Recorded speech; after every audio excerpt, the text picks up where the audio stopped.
What are the risks of endovenous laser therapy? Well, they're frankly so uncommon, they're difficult for me to remember.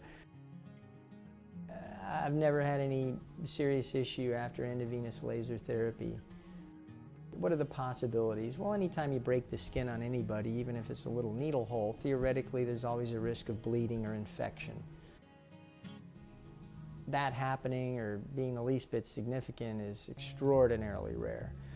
Infection almost unheard of in vein-related treatment. Very, very uncommon, but within the realm of possibility.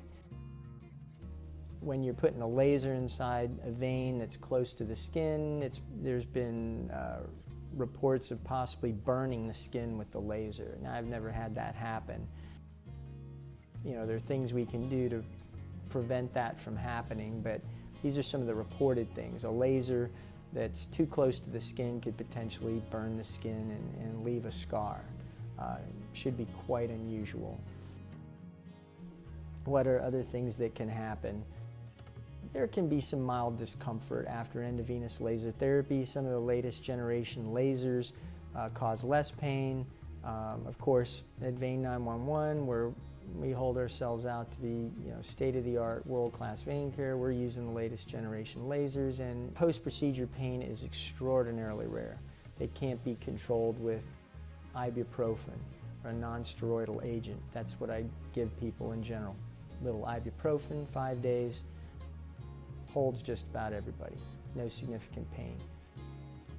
You can get a tender cord. If a vein's close to the skin after laser, you'll feel a cord where the vein used to be. It can be a little bit tender, but tenderness isn't pain. Tenderness is pain when you touch the skin. So it's rarely anything that's super significant. Hyperpigmentation is a fancy word for a little discoloration of the skin over the vein. That's not really related to the laser, but blood or iron in the blood that stains the skin as it leaks out of the vein that's been treated.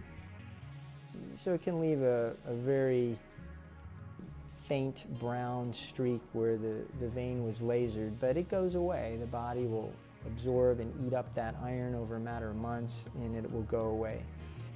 Sometimes the veins that we treat are in close proximity to a sensory nerve, not a motor nerve, not a nerve that moves muscles, but a nerve that would provide sensation to the skin. So rarely, when we treat someone with endovenous laser therapy, they'll be left with a little patch of skin that's a little numb. Usually it's not a big deal, and it generally goes away in a matter of days or weeks.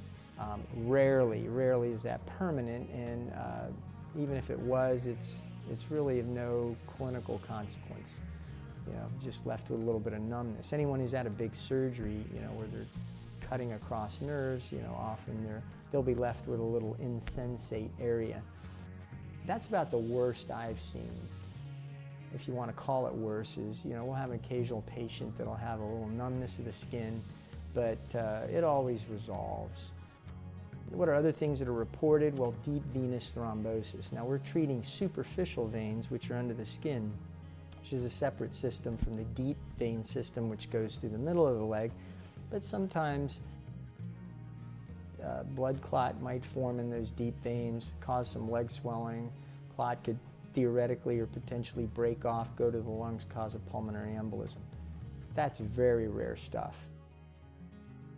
We go to national symposiums, we read articles, and just the incidence of this is just so low, as it's just extraordinarily low. So endovenous laser therapy is so safe when it's performed by people with experience.